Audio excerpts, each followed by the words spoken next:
Oh, So, greetings. So we will. Oh, here we are. We are live. I see us. Let me see. I'm gonna tune in. Is it cringe to tune into your own live? I don't think so. I don't think so. How else are we gonna read the chat? That's true. That's true. Okay. We're in the live. So if anyone has questions as we are streaming, you're welcome to ask and we'll answer them. So I'll wait for just a minute to get really into it. But maybe I'll introduce myself first because I think people probably care more about you, Renee. So for those who don't know me, my name is Jessie Contour. I'm a faculty at UT in the AET department. I'm kind of specializing in immersive media, teaching classes in AR, VR, game design, hardware, and like wearable tech, things like that, working with the Arduino. And I'm here talking with Renee today. Renee, do you want to introduce yourself? Yeah, hi. My name is Renee Gittens. I am the Executive Director of the International Game Developers Association and the CEO and Creative Director of Stumbling Cat, which is an indie game studio. The EGaDS, the International Game Developers Association, is a nonprofit professional association that supports and empowers game developers around the world in achieving fulfilling and sustainable careers. We've actually launched a ton of benefits specifically for students this year, so if you aren't familiar with us and our benefits, you should check it out. For students, it's only $30 a year, and you get mentorship with professional game developers. We have student portfolio promotion, and as well as tons and tons of other benefits that all IGDM members have. At Stumbling Cat, we're working on a title called Potions: A Curious Tale, which is an adventure crafting game that features a young witch named Luna, who's recently discovered her ability to brew magical potions. And she uses these potions as spells to overcome obstacles, battle monsters, and solve puzzles on her quest to become a potions master. My own background is in engineering, but not the type of engineering you think. I actually got my degree in engineering with a focus in mechanical engineering and engineering management. And I was in biotech as a system and design engineer before switching over to software in the game industry. There is so much stuff I want to talk with you about. I would actually like to start off with something that you didn't mention, but we have a little bit in common, which is, so in the spring, I'm teaching a class called Next Level Cosplay, which is more focused on building functional, like wearable accessories for cosplay outfits. So like if you're doing a wizard, can you make like a wand that has like gesture-based lighting, or can you build like a little tech accessory that actually functions? So that's what my class is all about. And I learned that you actually have a huge background in cosplay. And so I've seen some of your photos, but maybe you could tell me a little bit of your history. Like, how did you get into cosplay? Like, what is that for you? Yeah, certainly. Also, that sounds like the most awesome class that I absolutely would have taken in college if I had the opportunity. So I have been obviously a gamer for pretty much my whole life. I got into video games around the age of 4 with first-person shooters. Generally not what people expect, PC-based first-person shooters. I started with Tribes? I played Tribes 3. I played the more recent Tribes. That's a good one. Tribes is good. I actually started with Wolfenstein 3D, then Doom, then Duke Nukem 3D, and then I got Pokemon Yellow. So that's where I finally joined my peers in 2nd grade. So playing games and loving games and having, I guess, nerdy friends, I went to my first anime convention and saw a bunch of people dressed up and thought it was super cool and decided that the next time I went to one, I wanted to dress up as a character. And so I picked my favorite game character at that time, which happened to be Ferris from Final Fantasy V. Which nobody knows, apparently, because I also cosplayed her from like the cutscenes. So you get to see all like 30 seconds of her in this outfit if you play the game. And I loved it, and no one recognized me, so I was a little sad. But from that point on, I just wanted to create and wear costumes of characters that I thought were powerful and inspiring, basically. And so I did a ton of them. I will note. Did you know about like clothing construction and making armor? Like, did you have to pick those skills up? How did you even like? That's the thing that gets it for me. It's like I would love to make costumes, but I don't know how to sew. I don't do that. Yeah, I start off with doing almost hand sewing for almost everything, aside from like really big straight pieces. And I'm still not very good at sewing, so I tend to do more armor pieces. But I will admit, the cosplays that people do now as standards are way above the stuff that I ever made. Like, I was a poor college student, so I was buying craft foam, like not even thermoplastic foam and all of like Warbler and stuff that people use. I was using upholstery foam and craft foam. But I fell in love with it. I became a mild internet personality for a while due to it. This is like back right as Twitch was starting, did a little bit of streaming. But that's actually how I got into the game industry. It's because back in 2011, between my junior and senior year of college, I finally started playing this little game that people were really beginning to talk about called League of Legends. And and I love this. It's a little game. I might have heard about it. It wasn't that big, really.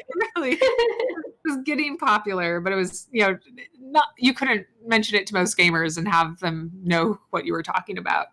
So I decided to make a cosplay of Nidalee because I played Nidalee. I love cats. Here's a cat right here.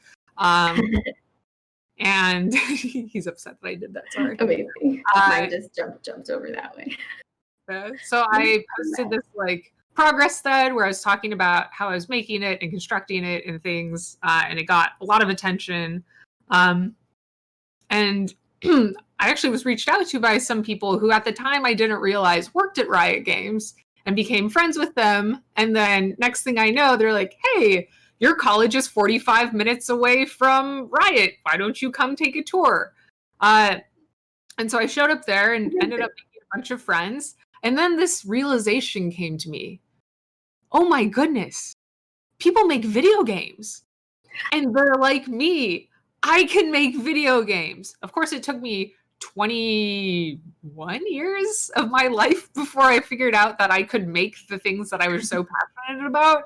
But from that point on, it became my goal to enter the game industry. And it took a few years because graduating with a degree in engineering, but not CS, is not necessarily the best way to get hired in the games industry.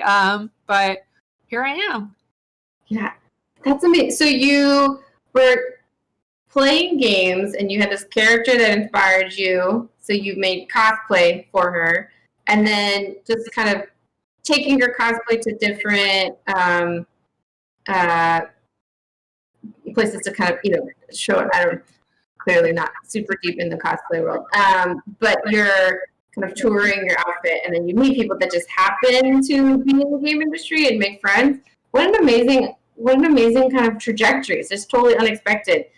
When you started thinking about trying to get into the game industry and you're like, wow, this is a thing I can do, how did you kind of start helping yourself make that transition? Did you do anything to try and set up for success? Like, because I imagine there's some people that love games but haven't necessarily studied them, are starting from the same place as you. Do you have any tips for someone who might want to make a transition like that? Yeah, well, so I thought first, what would I want to do in the game industry? And there were sort of three roles that came to mind. I'd either want to, do production and project management, actual programming and engineering, or design. And so based on that, I decided the best thing I could do is learn programming. I had taken like one intro class to programming in college, but I started studying programming, and then I also started building out my network. So I started I was luckily based in Seattle at the time, so there was lots and lots of game industry people and game industry events. So I started going to those with the intention of networking with game developers, and started building out my programming skills. And then I found several indie development teams and began to contribute my time first as a producer. I came in and was like, hey, let me help you organize things. And then one of their server developers dropped out, and I had been happening to do server development in biotech at the time. So I took over the server development for that game. And just sort of ended up building my connections from there. However, the most important thing that you need to break into the game industry is a portfolio. And since the indie games I was working on weren't really great portfolio pieces because they were really large teams and they hadn't shipped at the time, I decided to make a portfolio piece just for myself and to test out whether I not wanted to be a game designer, because that's not something I had the opportunity to do. So I sat down and said, okay, I'm just going to design a game on paper and I'll, build out a prototype of it and put it in my portfolio and apply to more jobs.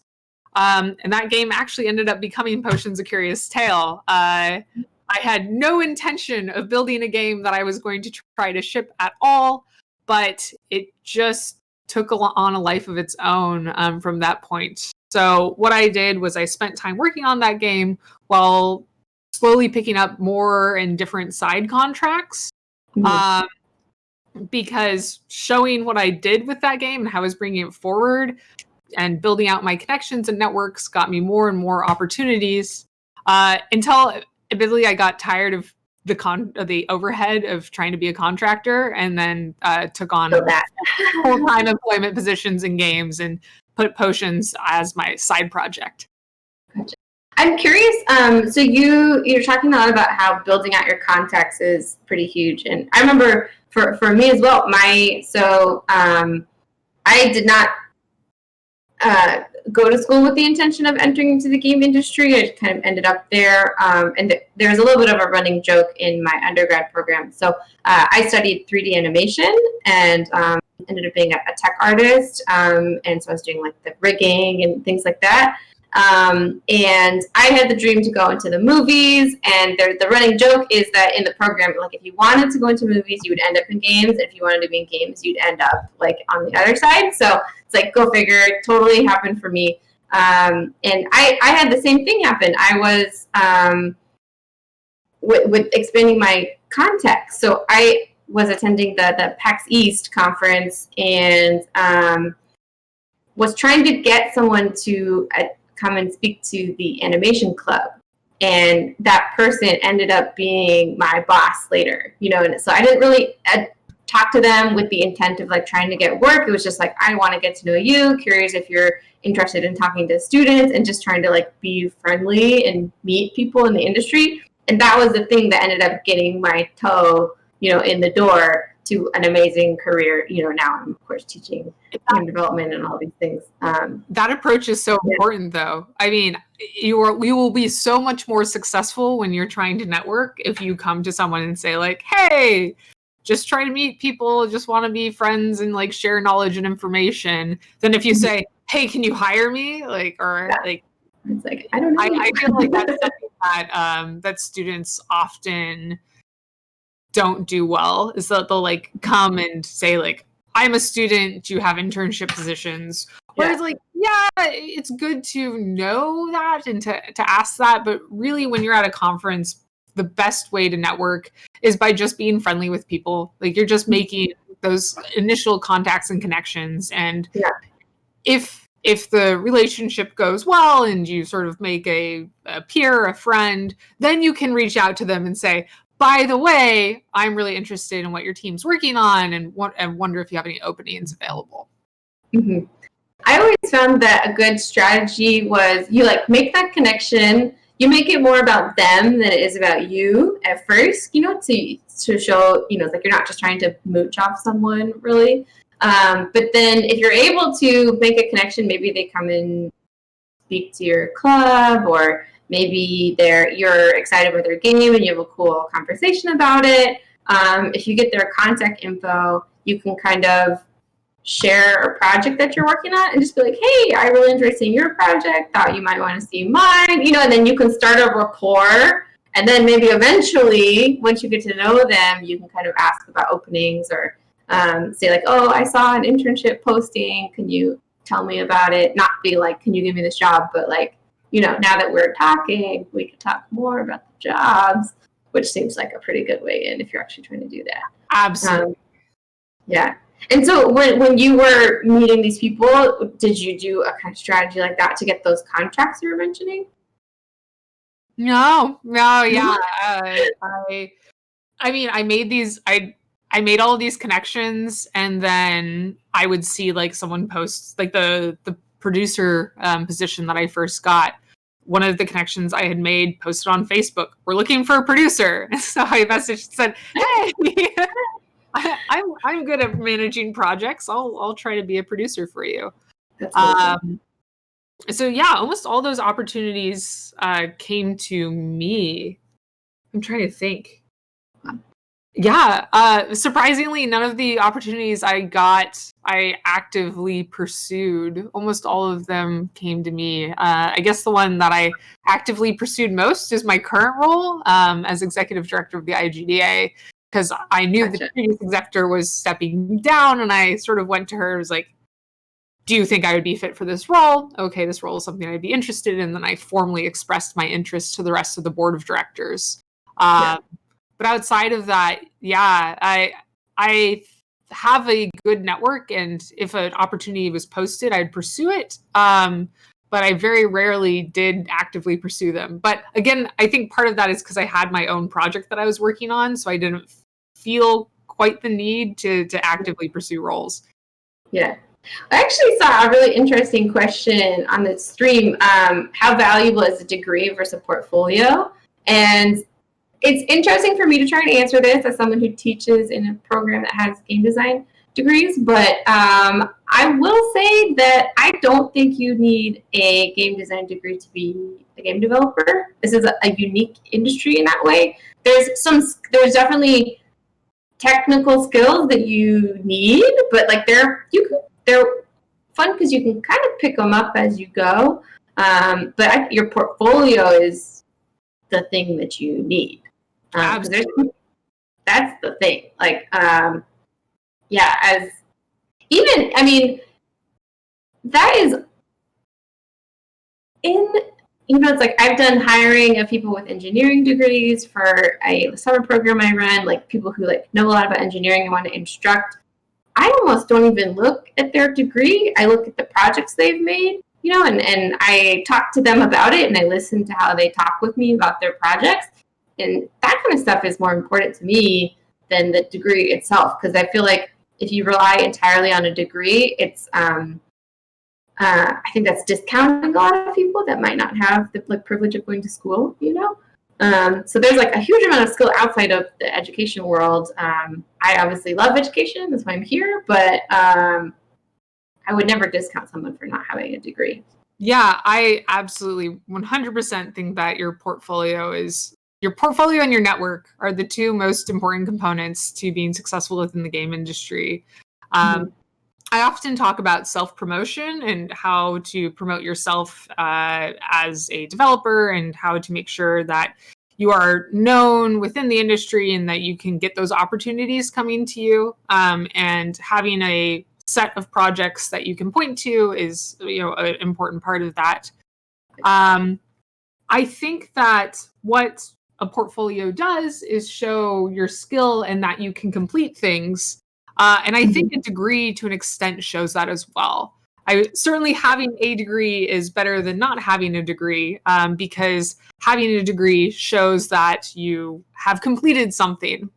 And if you specifically get a game development degree and you go to a school that offers game development degrees, that gives an opportunity for you to build out that portfolio, and also for you to start your initial network. Because the people that you go to school with that do end up in the game industry are going to be your best contacts for getting jobs 5 years down the line. So true. I've gotten all of my game industry job. Well, so I got the one from that one guy at the PAX East, and then any job I got after that was from my friend from school, just like being like, "Hey, oh, you're moving? What? We have a thing." I'm like, "Oh, great." Yeah, it's all, and yeah, I think because that was another question. What advantages do you think you'd have if you did study game dev in school? And it's basically it kickstarts your portfolio and your contacts, which are the things that you need. Yeah, I totally agree with you. Awesome. So I wonder if you could actually talk a little bit more about potions. So you, I'm actually, you're talking about how it's a crafting mechanic, and in the class on game prototyping that we're teaching, we just finished a game prototype that is all about developing a unique crafting mechanic. So I was like, oh, crafting, eh? Can you talk a little bit more about like your idea and how you kind of started making a game based around it? Yeah, certainly. So I had been playing a phone roguelike. I think it was Pixel Dungeon. Yeah, it was Pixel Dungeon at the time, and I really enjoyed it, but it had a mechanic where your movement around the level cost energy, like food, and you had to, if you ran out of food, you got hurt with each step, and it was really annoying. But if you going through this randomized generated level found the exit to that level early, it was a bad thing, because you needed the experience from killing monsters in that level in order to level up and kill the boss like 5 or 10 levels down. And I found that so frustrating, because when you find that exit early, it should be a good feeling. You should be like, yes, like I shortcutted this one. It shouldn't feel like, ugh, now I'm going to have to like waste food because I got to the exit early and like I went in the wrong direction. And so I thought about that. I was like, okay, I want to make a game where it feels good to do that, where you're not based on experience, where it's about, having those successes outside of combat. Mm-hmm. And I love story-based games, so I wanted to be a story-based game, not a roguelike. And I was thinking about that. I'm like, okay, so maybe my goal here is to make a game where you're an actual hero and you don't get rewarded for killing every fluffy bunny you see. Because I think that is a terrible mechanic where you're like, you are the great chosen one. Go murder poor chickens or wildlife animals or whatever. And so I was like, okay, I like my mother's actually a Buddhist. And I like the concept of the middle path, where you are, you do what needs to be done. You're not overly violent. You're not, you don't let yourself be walked all over either. And that concept, I decided, I was like, okay, well, how do I instill this in the players via mechanics? And I decided that it was going to be a system where it's resource-based. And so you have to limit your use of resources in your attacks, which means there's no base attack, there's no auto attack, and they have to be consumable. And thinking of it that way, I was like, well, I like fantasy, so if these are consumable attacks, you're either writing magical scrolls or stuff, or crafting potions seemed like a pretty obvious thing to me. Each potion itself is a spell. It makes sense mechanically. People know that if you have 5 potions, you can't use 5 potions infinitely. You can use 5 potions 5 times. Mm-hmm. And so I started trying to design a crafting system around that, which has gone through 3 iterations before I finally settled on it. And the game really grew into itself from there, creating puzzles that can be solved either with crafting potions or sometimes just through normal push block puzzle mechanic kind of stuff. Mm-hmm. Having characters that were rich, I decided to pull from fairy tales and folklore from around the world. So you have Prince Charming and Snow White, but you also have Baba Yaga from Slavic legend and Tripitaka and Sun Wukong from Journey to the West. And then you have like Sakwam fruit from Islamic lore. And bringing those all together, it has been a really fun, enriching experience. And I feel like it'll also enrich the player because there's nothing better than learning through passively playing a game and you don't even feel like you're learning, right? You just become a more worldly person by entertaining yourself. That's amazing. And so, okay, so you have this amazing idea of like a unique crafting system. You're iterating on the design. You're building it out. And then now you're like, maybe I want to ship this. Because it was just a side project, right? And then it became... So what happened, like at the very first time, I was like, oh, crafting this system sounds interesting. I need to learn C++. So I wrote the entire crafting system in C++. And then I went to Unite, which is Unity's conference in Seattle. And I went, wow, Unity is a really interesting engine. And I could pretty easily build this game in it. So I had to scrap my C++ potion crafting system. And I rebuilt it in Sharp. And I built, basic mechanics, and I was going to these conferences and events and just saying, hey, this is, the project I'm working on. And then I noticed that people were coming to me and being like, how's that potions game going? It did not have a title at the time, but it was happening a lot. And a lot of people seemed really, really interested in it. And I went, okay, maybe I'm onto something here. Maybe this is worthwhile.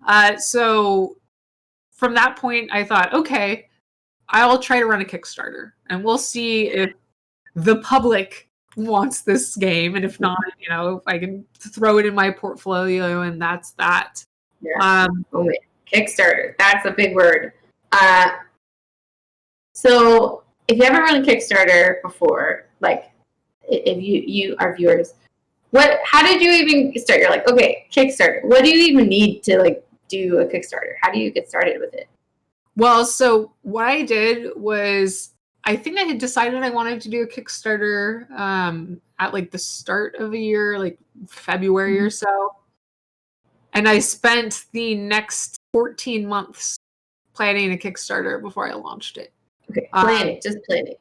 Well, I was like, I want to do a Kickstarter. So first I went, okay, what are the qualities of successful Kickstarters? And then luckily, since I had all those connections, I went to my friends who had run successful game Kickstarters and say, what did you do? What are your regrets? And so I learned a lot of basic things, like absolutely do not make physical items less than $75 or $100 because you will hate yourself trying to fulfill them. I study ones that were successful and looked at their rewards tiers. I thought about rewards tiers and I did a lot of little things with it to save my own hiney in the long run. Yeah. For example, people really like physical prints. If you want to ship a poster, getting a poster tube and shipping that is really expensive. Yeah. But if you do a map, you can fold maps and people don't get mad at you for it. And so just literally through that, I was like, we're going to give a map to everyone. Map, but it is a map, not a poster, so I can fold it up and shove it in a box. What an incredible pro tip. I would never even thought of that. That's so, I have had to ship a poster before, and it was a nightmare. Yeah. Pro tip, be cheap. Wow. Okay, so it's a lot of thinking about how to incentivize people to contribute through like appropriate and like rewards that people want, and tiering them in a way so it's not like killing you. The $5 shouldn't be a thing that you're shipping to people. Okay. Yeah, and then it was figuring out like working on building an audience and a network. I did a lot of press interviews. I reached out to press a lot. And when you're talking to game developers and publishers, having an elevator pitch for your story is super, super important. And that works well for some games press too. when you're talking to get press coverage more widely, you need a story, because it turns out lots of people are making games and it's unlikely that yours is compelling enough by its own merits. Unfortunately, it's just hard to get that. But I mean, I'm making a game about a young girl. I am a woman. This is an empowerment story. Therefore, that is a lot more likely to be covered in the press. Or, you know, if you have some history that's inspired your game, or there's something unique about your team or about your approach, maybe you're trying to save the environment through your game. Maybe it was inspired by your grandmother's bedtime stories. You know, if you it's not just the game itself, it's the context around it and, you know, your sort of personal game developer story. Exactly. Reporters look for stories, they're not trying to describe objects so much as having a story. And so when you're reaching out for that press coverage, providing them with that story is really, really helpful. And so that helped us a ton. And I mean, really, my network helped me the most. I had been networking at all these conferences for a few years. And so when I reached out to all these indie developers who I had become friends with, who have massive networks of indie game fans, they were able to promote my Kickstarter to those fans, and it helped me get traction.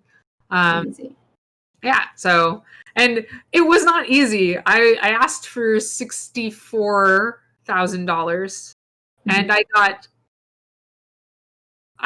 $64,500. Hey! And I passed 64 15 minutes before it ended. And at the start of that day, I had like 38,000. So, oh my gosh.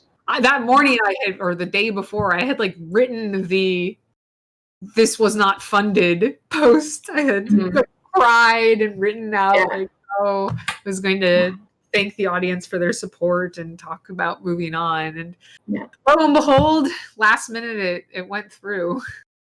Do you know what it was that pushed it over the edge?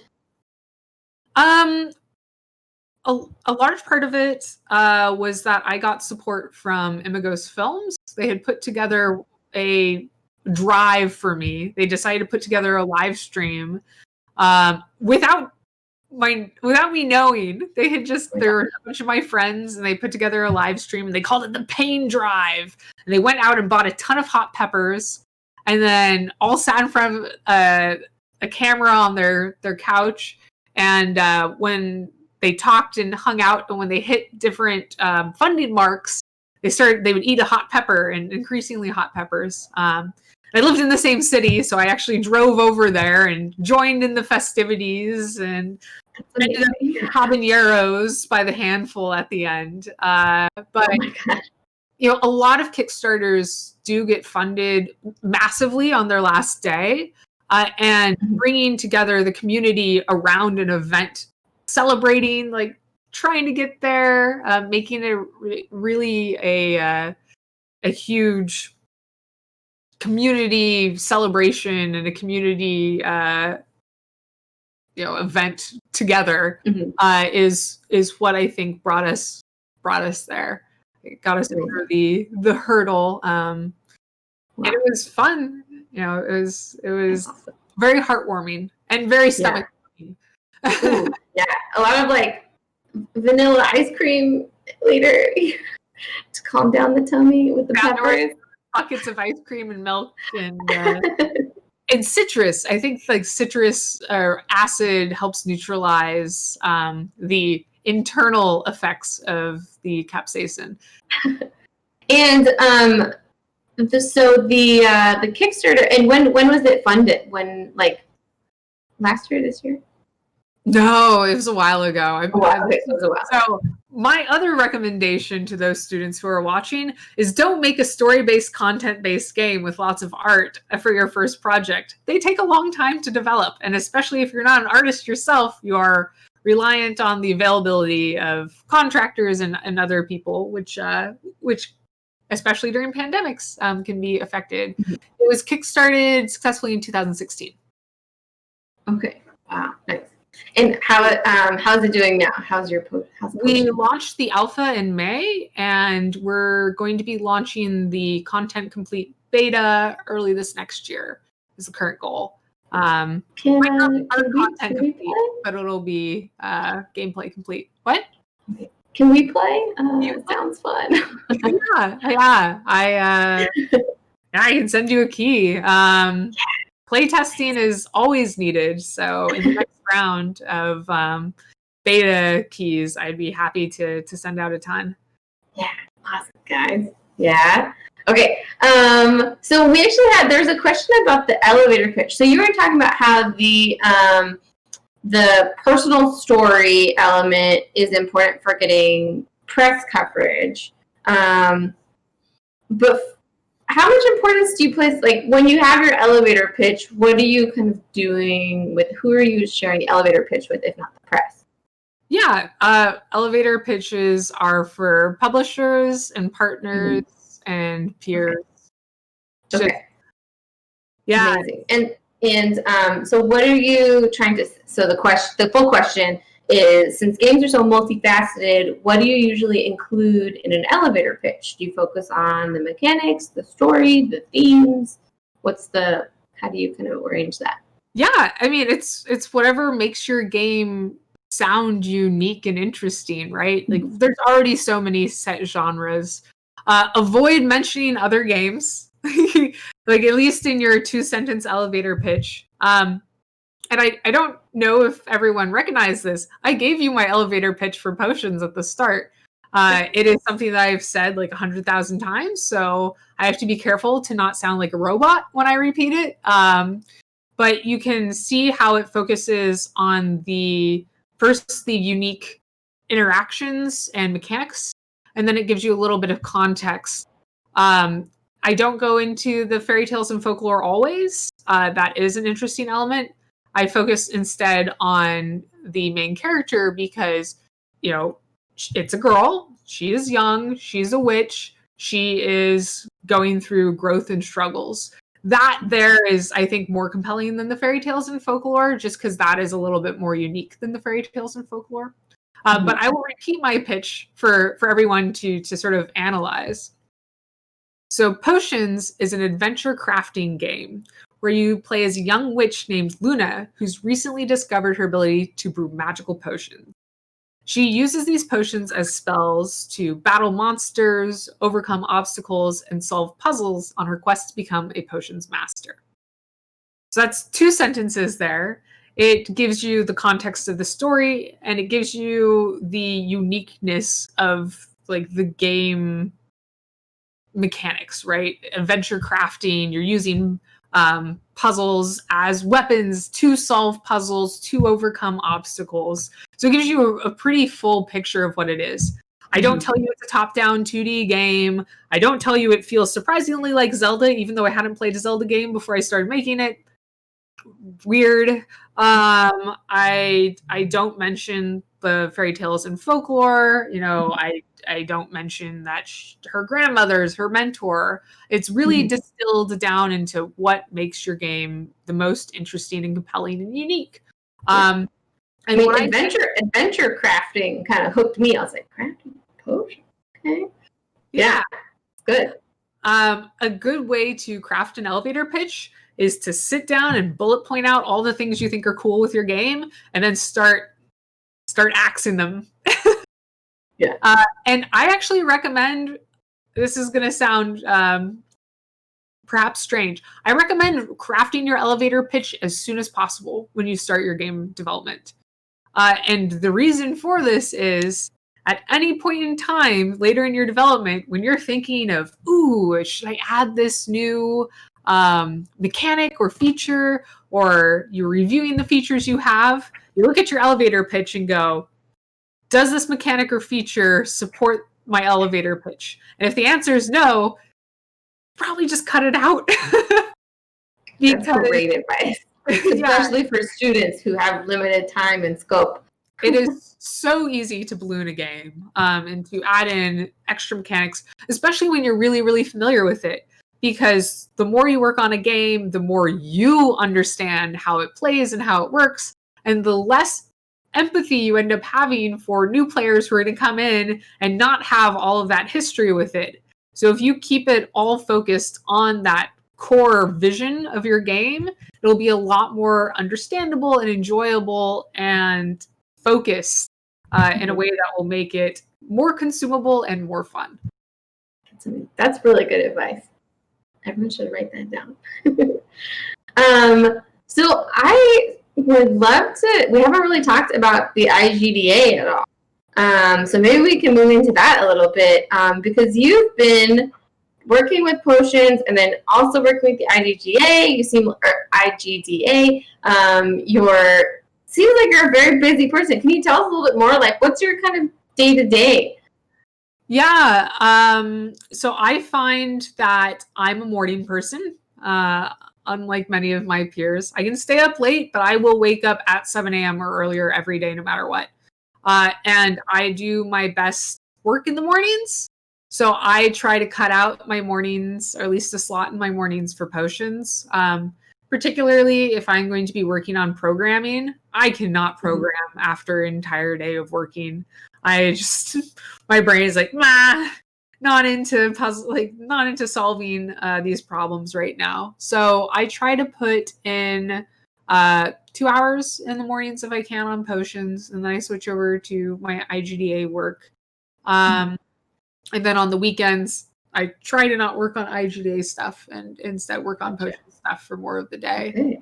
That's a pretty good balance between your kind of two babies, right? Yeah. Potions is like clearly my super child baby. I put so much time into it. But all of the other people who work on it are part-time contractors who have full-time jobs. So their creation of content, since it's not as much their babies, varies a lot. So even though I'm doing all the design and programming, I can outpace them almost always, which gives me a lot of flexibility for when the world blows up and the igda has to help game developers stay on their feet. I can shrink down how much time I'm spending on potions and instead ramp up on my day job support, which happened a lot this summer. The coronavirus pandemic obviously greatly affected the game industry and our game industry events. So we switched over to running a ton of virtual events, including the EGaM, which is a virtual game jam for students where we paired student teams with professional game developers as mentors, which was a hugely successful event. So successful, we will be running it this next summer too. So if you don't have an internship for this upcoming summer, and you don't know what to do, you should look into subscribing to our events and joining us for the EGaM, because it's completely free and it went really, really well. And we got tons of super happy teams. And actually, a number of people who attended the EGaM ended up getting jobs out of it. So that's awesome. So, so the igda, what does it mean to be the executive director? Like, what is that? What does that mean? What are you doing? So, in nonprofits, the executive director is the CEO. It's just not a corporation. So that means that I work with the board of directors who sort of provide the vision for the igda in fulfilling that vision. So the board of directors works on sort of determining the high level priorities. And then as the executive director, I execute on everything. So I create programs and initiatives and figure out how to get them funded and manage staff and assist our 630 volunteer leaders, and work with companies who are looking to reach out to game developers or give back to the game development community and give them ways to do that. So that involves coming up with events like the EGaM and the Game Development Crisis Conference that we launched to support game developers through the coronavirus pandemic. That is coming up with the idea for the global mentorship program, and then working with my staff who had experience managing our in-person mentorship programs to launch that program and make sure that we had all the operations down for it. It involves reaching out to game developer individuals and just say, hey, what do you need to be successful?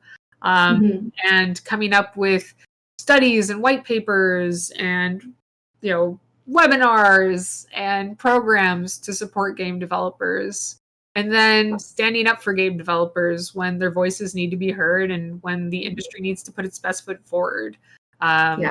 Standing up when there's unreasonable crunch or when there's harassment within the game industry, really taking a strong stand, or going to Washington, D.C. and talking to the Federal Trade Commission about loot boxes and randomized loot mechanics in video games and why a boss monster randomly dropping a sword or a shield is not a loot box, which was something that apparently was not fully understood.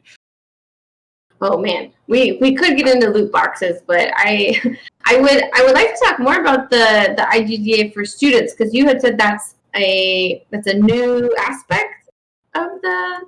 No, well, yes and no. So we have always had, at least a decade, we've had support for students and student chapters within the igda. But this year in particular, we've launched several initiatives, and I'm totally pulling up a spreadsheet here, or a document here. We've launched specific student member benefits to assist students through this time of need. I mean, the coronavirus pandemic makes it hard to go to in-person events and build that network. So the Global Mentorship Program is, of course, a wonderful way to get a start to your career, to build that network. We also launched a student portfolio showcase. So as you create that student portfolio, you can submit it to the igda, and we will put it on our website and promote it and you for 6 months from the time you submit it. So it's a great way to make sure that you're getting, your talent out there where game companies can review it. We had the eJam, which is, of course, an event that was launched for students. And then through student chapters, a great way to build out your resume is by doing things of note and showing leadership experience and showing that you have compassion and responsibility by being a volunteer leader, by leading a student chapter or a group like this is a great resume boost. Absolutely. Showing someone with that kind of initiative is going to make you much more likely post school to get a career. And yeah, we just want to, literally the igda's mission is to support and empower game developers in achieving fulfilling and sustainable careers. So if you are looking to have a career in the game development industry, it is actually my job to make sure that that happens and happens successfully. So you can always reach out to me. I am easily found on Twitter. You can email me, and we have tons of contact us forms on the igda website and tons of resources that anyone can access, and members can access some exclusive ones as well. But there's a ton of free stuff on there, even if you're not a member. Oh, wow. And I was told to mention this. The igda has a Discord. If you go to discord.gg/igda, you can join our Discord. There's 2,600 game developers in there, and an advice channel and a job opportunities channel, and both of them are perfect for students. The advice channel is amazing. You have game developers who are always answering questions in there, giving portfolio reviews, reviewing people's websites. So definitely check that out. And then, there's bots and real people posting job opportunities and sharing projects in there all the time, too. Amazing. I have a couple more questions for you, but we're coming to the last 10 minutes. And so I wanted to tell our viewers, if you have questions, please drop them in. This is a great time. I'd love to give Renee the chance to answer some. So throw them in the chat. We'll be looking. But I wonder for the specific to kind of recently with the kind of COVID developments, everyone's dealing with this, of course. Is the mentorship program, was that something that kind of popped up recently because in a reaction to COVID, or? One of the reasons that we launched the Global Mentorship Program was because we realized that mentorship was more difficult during the coronavirus pandemic, but it was something that we had been talking about anyway, just to support both people who are in areas where it is harder to connect with the game industry, and to support people who have a harder time finding mentors within their current role or position. You know, if you are a mid-level developer at a large company, not all studios, not all mid-sized and large studios, or not even all small studios, obviously, have structured mentorship channels. And sometimes if you're having trouble at work, it can be hard to talk to a superior or even a peer about that. So this mentorship program is intended to support people at any level of their career, whether you are launching your own 200-person studio and need to talk to somebody who's been running a 200-person studio, or you're a student just looking to get your foot in the door. Yeah, that's truly huge. There's so many people that I've kind of casually made connections with that I consider to be mentors of my own, and just having someone who is kind of not within your job, you know, that you can be like, I have this thing I'm thinking about, and maybe you want to change your career, or you want to talk about how do I move up in this area, and having someone who can give you advice that's separate kind of from other stuff is the best thing, that at least for me, like, huge, so helpful. So that's awesome, this mentorship program, especially now when we're all feeling a little disconnected. That's huge. That's awesome. I see we're sharing Discord links in the chat. Is there and Twitter links? My just for myself. If you heard that, that was a cat. I'm streaming on Twitch as well, games that I think game design students should know about, and I just finished up the Portal series, and we're moving into BioShock soon, so it should be really fun. I'm playing like classics right now. So are you, as we kind of wrap up, I'm curious, like, what are you kind of doing now in the game industry? Are you doing anything for fun, playing anything good, doing any cosplay, planning any cosplay? Oh, geez. Well, I'm playing Dungeons and Dragons with my friends online, which is really, really fun. I am playing a few games here and there. My friends and I are on a really big retro game kick, so I was playing Resident Evil 2 on the PlayStation 1, like actual PlayStation 1. That was my first one. I am a big fan of Magic Arena, so I spend too much time playing Magic Arena every day, I'll admit.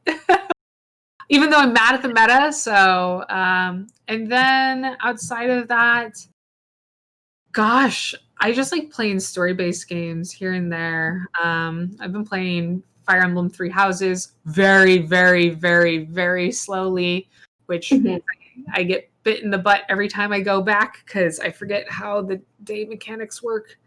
And then for myself outside of that, I really try to get away from my computer as much as possible, because certainly with the pandemic, I will live here. I just attempted to get my DDR pads hooked up to my PC, but apparently bought the wrong USB to PS2 converter. So DDR. They're the worst.